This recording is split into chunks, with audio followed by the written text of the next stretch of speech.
민수기 15장 15절부터 16절 말씀.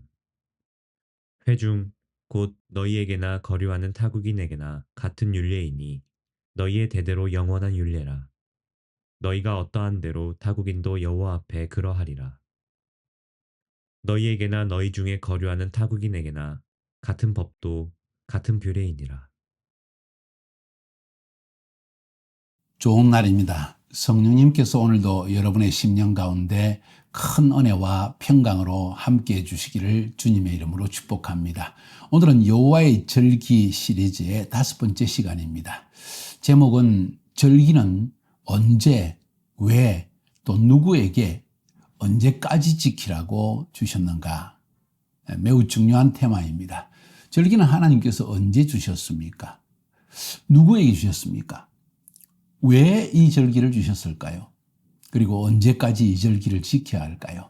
이것은 정말 절기를 연구하는 모든 사람들에게 매우 중요한 테마이기도 합니다. 왜냐하면 하나님께서 주신 중요한 규례이기 때문입니다.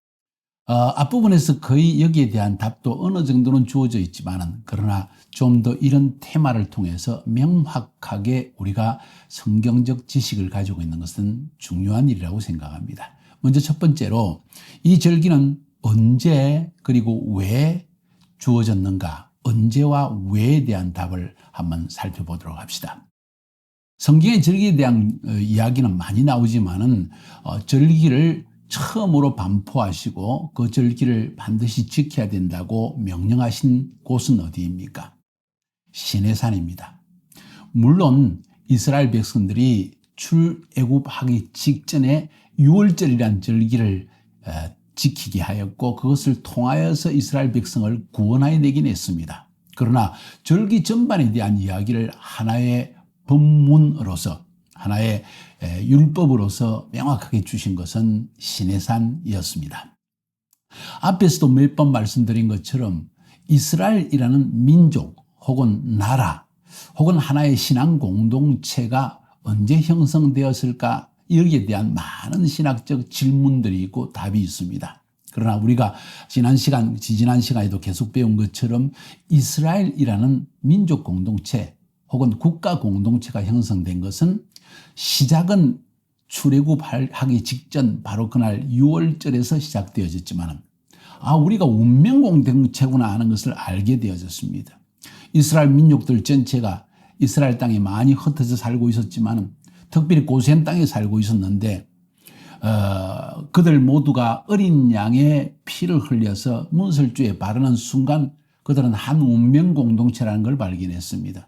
그 피를 문설주에 믿음으로 바른 그 이스라엘 집안에는 심판하는 천사가 그들을 심판하지 못했고 결국 이 심판은 그 집을 넘어갔다. 그래서 유월, 히브리 말로 페사라는 말을 사용했던 것입니다. 그리고 이것이 하나의 영원한 규례로서 하나님이 주셨다고 우리는 성경을 통해 알고 있습니다. 물론 이렇게 해서 유월절을 통해서 출애굽을 했지만은 사실 그들이 50일 되는 때 세 번째 달이 되는 해에 시내산에 도착을 세 번째 달이라고 했습니다. 니산월에 출발해가지고 한 달을 지나고 그 다음 달 오순절 날이 거의 이르렀을 때 시내산에 도착했습니다. 그리고 하나님은 시내산에서 약 1년의 세월 동안 이스라엘 백성들과 함께 시간을 보내시면서 한 민족 공동체, 신앙 공동체의 틀을 마련하기 시작합니다. 그래서 우리가 민수기를 읽어보면 잘 알 수 있는데 먼저 인구조사를 시킵니다. 1장에서. 그래서 한 나라가 형성되기 위해서는 국민이 있어야 되잖아요. 그래서 인구조사를 합니다. 두 번째로 한 나라가 존재하기 위해서는 법을 통한 질서가 있어야 됩니다. 그래서 하나님이 율법을 주십니다. 그 율법 안에 절기가 포함된 것입니다. 그리고 한 나라가 형성되기 위해서는 땅이 있어야 됩니다. 그래서 내가 가나안 땅을 너희에게 영원한 너희들의 기업으로 주겠다 하고 약속하신 것입니다. 그러니까 시내산에서 하나의 이스라엘이라는 민족 공동체, 국가 공동체가 형성되게 된 것입니다. 그러니까 절기라는 것은 이스라엘의 신앙 공동체, 민족 공동체가 시작할 태동에 반드시 지키라고 주신 것입니다. 자, 언제? 시내산에서입니다.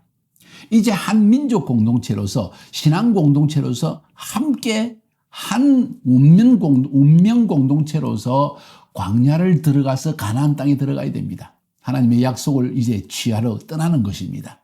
한 비전입니다. 한 몸입니다. 한 꿈입니다. 한 운명입니다. 그들에게 하나님은 절기를 지키라고 말씀하십니다. 왜 그랬을까요? 자, 언제에 대한 답은 주어졌죠? 시내산입니다. 왜 그러면 그 절기를 지키라고 했을까요? 왜냐하면 하나님은 절기 안에 하나님이 택한 백성을 완전히 구원하실 그 구속의 계획을 다 담아 놓으셨기 때문입니다. 쉽게 표현하면 절기는 하나님의 시간표입니다. 어떤 시간표입니까?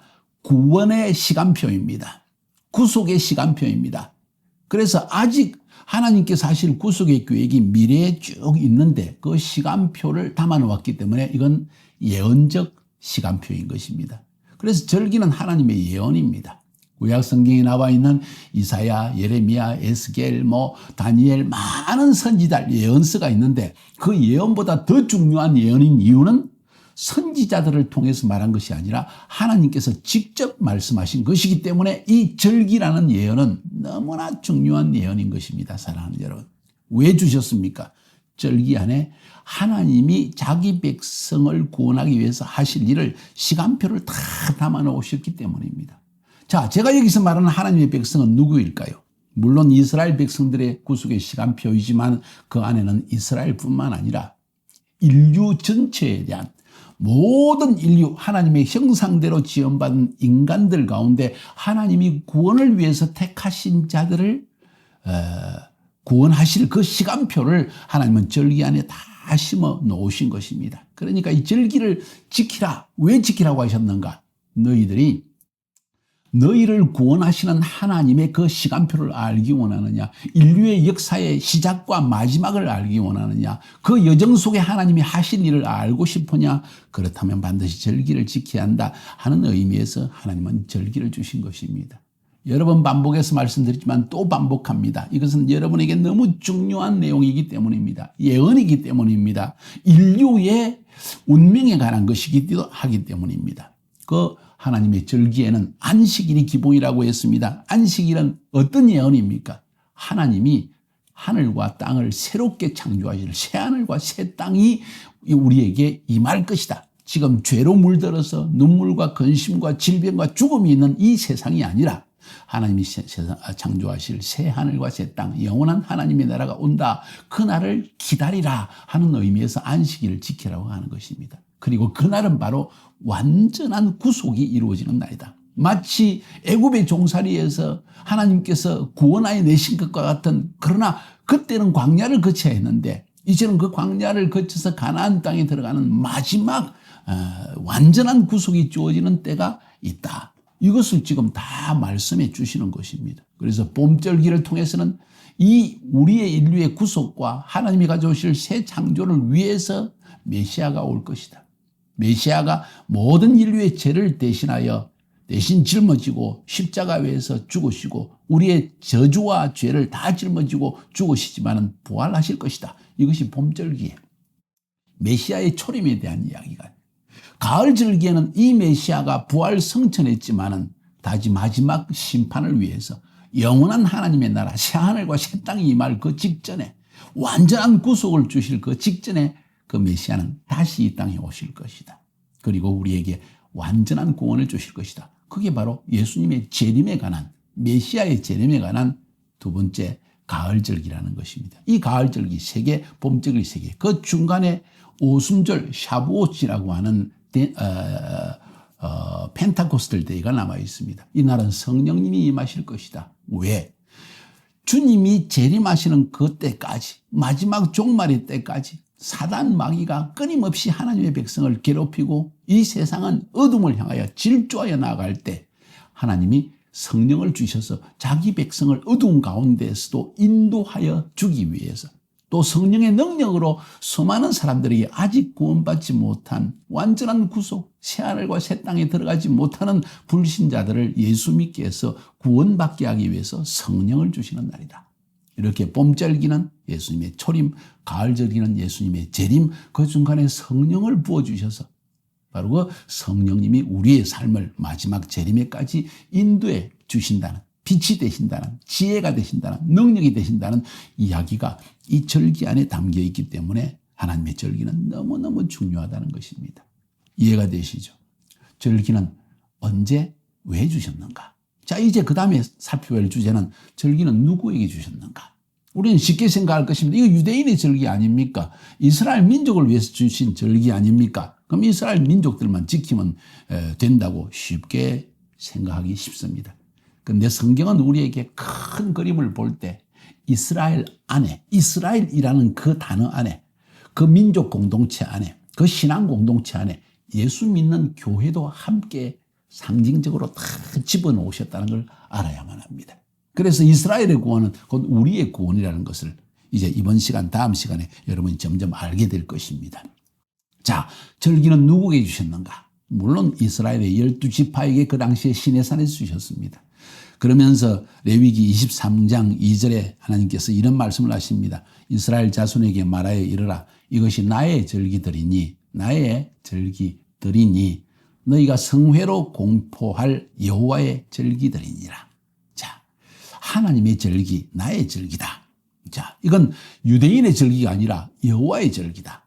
하나님의 절기다. 하나님이 귀중히 여기신다. 왜? 하나님이 마치 예언자를 그치지 않고 직접 자기 백성에게 주인 절기들이기 때문이다. 하나님의 시간표이기 때문이다.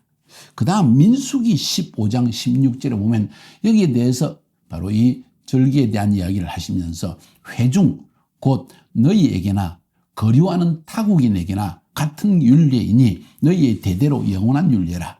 너희가 어떠한 대로 타국인도 여호와 앞에서 그러하리라. 너희나 너희 중에 우가하는 타국인이나 한 법도 한 규례니라. 뭔 이야기입니까? 이건 이스라엘 백성에게만 준 것이 아니라 너희와 함께 우가하는, 다시 말해서 신앙을 같이 하는, 믿음을 같이 하는 모든 이방인들도 똑같은 규례이다. 같은 율례이다. 한 법도이다. 한 규례이다. 조금도 차이가 없다는 것을 지금 말씀하고 있는 것입니다.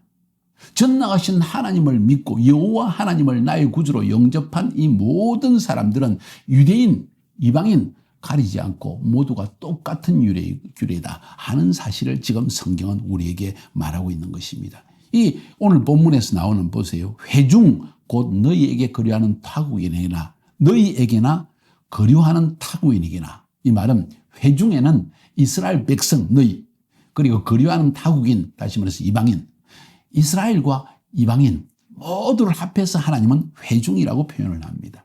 히브리 말로 이것을 카할이라고 이야기하는데 이것을 셉투아진트, 유대인 70인 장로가 애굽에서 이 자기들의 이 히브리 말로 된 성경을 헬라어로 번역했습니다. 왜냐하면 그 당시 예수님의 시대, 그 이전부터 시작해가지고 이스라엘 땅 전 지중해 연안은 전부 헬라 문화권 안에 있었고 헬라어를 사용했기 때문입니다. 특별히 유대인들도 헬라 말을 사용했습니다. 그래서 모든 일반 유대인들에게 성경을 잘 이해시키기 위해서 이 셉투아진트라고 하는 헬라어로 된 구약 성경을 그들이 번역했는데, 그때 그 번역할 때 이 카할, 히브리 말로 카할, 한국말로 회중이라고 하는 이 단어를 에클레시아라고 번역을 했습니다. 에클레시아는 신약 성경에서 넘어와서 교회라는 말로 사용되어졌죠. 다시 말해서 여기서 말하는 회중은 바로 교회입니다. 그 교회 안에는 이스라엘 백성들뿐만 아니라 예수 믿는 모든 교회 성도들이 포함되어 있다는 이야기입니다. 다시 읽어볼까요? 오늘 본문의 말씀을. 회중 곧 너희에게나 거류하는 타국인에게나 같은 율례이니 너희의 대대로 영원한 율례라. 너희가 어떠한 대로 타국인도 여호와 앞에서 그러하니라. 너희나 너희 중에 우가하는 타국인이나 한 법도 한 규례니라. 이 절기는 단순히 이스라엘 12지파만 지키는 것이 아니라 그들과 함께하는 모든 이방인들도 함께 속하게 되는, 함께 지키게 되는, 똑같이 차등이 없는 한 율례요, 한 규례요, 한 법도라고 하나님이 강조하여 말씀하십니다. 다시 말해서 이것은 이스라엘 백성에게만 주신 것이 아니라 오늘 예수 믿는 모든 카할, 에클레시아, 교회, 회중, 하나님의 교회가 반드시 한번 지키면서 하나님의 구속의 시간표를 알아야 한다. 그 안에 예수님에 대한 이야기가 가득 차 있는 것이 중요합니다. 예수님의 초림과 예수님의 재림과 예수 이름으로 우리에게 오실 성령님, 이것이 모두 포함되어 있는 것이 절기이다. 그래서 절기를 통해서 우리는 하나님의 시간표, 특별히 말세에 대한 시간표도 명확하게 볼 수 있다는 걸 알 수가 있습니다. 종말론에 관해서 수많은 예언서의 연구가 있고 또 그 예언서가 너무나 종말에 관한 이야기를 전하고 있지만은 또 해석에 있어 많은 어려움이 있지만은 이 해석의 가장 기본이 되는 것이 바로 가을 절기에 대한 해석이 되어야 한다고 저는 그렇게 판단하고 있습니다. 자, 그 다음에 우리가 살펴야 될 부분은, 그러니까 지금 이 부분에서는 이 절기는 누구에게 주셨나 하는 걸 알았죠. 이제 이 절기는 언제까지 지켜야 되는가? 이미 앞 문장에서 여러분이 기억하게 될 것입니다. 영원한 규례라는 것입니다. 자, 다시 한번 읽어볼까요? 민수기 15장 15절 16절. 회중 곧 너희에게나 거류하는 타국인에게나 같은 율례이니 너희의 대대로 영원한 율례라. 대대로 영원한 율례라. 대대로 영원토록. 또 역대하 2장 4절에 보니까 솔로몬이 하나님의 성전을 지을 때 그가 한 이야기를 보십시오. 이제 내가 나의 하나님 여호와의 이름을 위하여 성전을 건축하여 구별하여 드리고 주 앞에서 향재료를 사르며 항상 떡을 차려 놓으며 안식일과 초하루와 우리 하나님 여호와의 절기들에 아침 저녁으로 번제를 드리려 하오니 이는 이스라엘의 영원한 규례니이다. 하나님의 이스라엘 회중을 의미하겠죠. 이 영원한 규례로 하나님이 이것을 주셨다는 이야기입니다. 그러니까 하나님이 우리에게 주신 절기는 영원한 규례이다. 이 말은 영원하다는 뜻입니다. 그 말은 중단이 없다는 것입니다. 예수님 하나님께서 시내산에서 하나님의 택한 백성 회중 교회에게 주신 이 절기들은 영원히, 심지어 마지막 종말의 때 예수님이 재림하셔서 하나님의 백성이 영원한 천국에 들어갔을 때 우리는 잔치 자리에 앉아서, 이 잔치는 바로 절기의 잔치입니다. 영원히 하나님의 절기를 지킬 것을 성경은 우리에게 말해주고 있는 것입니다. 예를 들어 봅시다. 스가랴서 14장은 스가랴서의 마지막 장인데 이 스가랴서 11장, 12장, 13장, 14장을 보면 마지막 때 큰 전쟁이 일어난다고 했습니다. 이것이 아마겟돈의 전쟁인지 혹은 아마겟돈 이전의 전쟁인지 명확하지는 않지만은 마지막 때 이스라엘을 대적하여 열국의 연합군이 예루살렘을 침공하는 이야기가 나옵니다.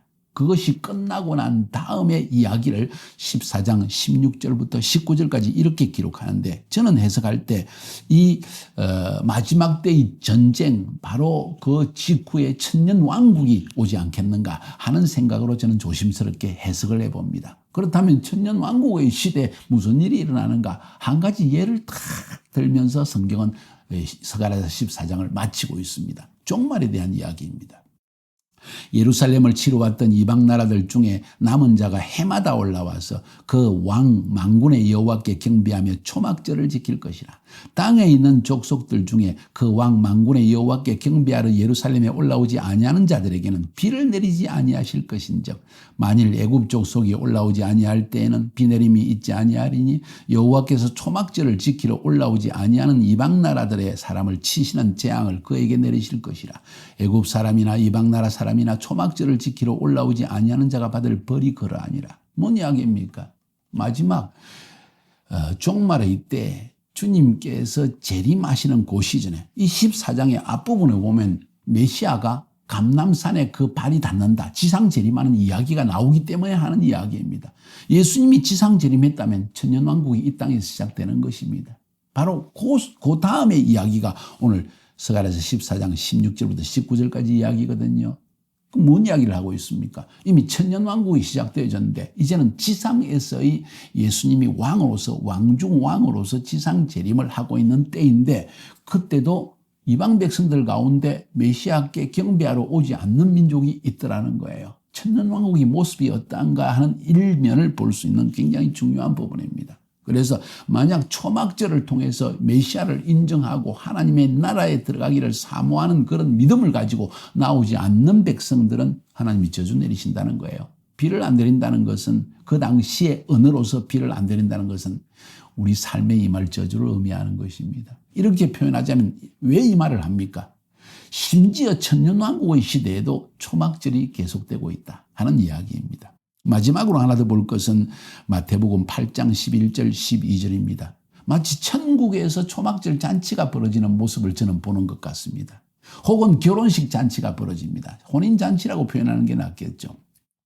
또 너희에게 이르노니 동서로부터 많은 사람이 이르러 아브라함과 이삭과 야곱과 함께 천국에 앉으려니와. 이방인들을 대한 이야기입니다. 동서로부터 많은 사람이 와서 아브라함과 이삭과 야곱과 함께 천국에 앉지만은 그 나라의 본자손들은, 이스라엘은 바깥 어두운 데서 쫓겨나서 거기서 울며 이를 갈게 되리라. 메시아를 영접하지 않았기 때문에 이런 낭패를 당하는 자가 있다는 것을 예수님은 경고하시면서 이것은 바로 혼인잔치를 의미합니다. 어떤 혼인잔치입니까? 신랑 대신 예수님과 신부 대신 교회의 혼인잔치입니다. 그 혼인잔치는 아마도 이런 초막절에 일어날 것이 아닌가 하는 생각을 조심스럽게 개진해 봅니다. 자, 저의 절기 강해를 전체를 들어보면 왜 이렇게 말하는지 여러분이 이유를 알게 될 것입니다. 중요한 것은 절기는 왜, 언제, 누구에게 주셨고 언제까지 지키라고 주신 것인가. 매우 중요한 부분을 오늘 여러분에게 말씀드렸습니다. 이제 다음 시간 넘어가면 누가 이스라엘인가 하는 문제를, 심각한 이 신학적 테마를 한번 여러분과 다뤄보기를 바랍니다. 지금까지 성경을 연구하면서가 나름대로 정확하게 나름대로 성경을 통해서 여러분에게 이러하다는 것을 지금 가르쳐 드리는 것입니다. 여러분도 과연 그러한가 성경을 살펴보시고 이것을 통해서 절기가 얼마나 신앙생활에 중요한지를 깨닫고 이 절기를 통해서 예수 그리스도를 더 깊이 배울 수 있기를, 그리고 예수님의 구속에 대해서, 구원에 대해서 좀 더 명확한 신앙 지식을 지니고 이 땅을 승리하며 살아가시기를 주님의 이름으로 축복해 드립니다. 승리하십시오.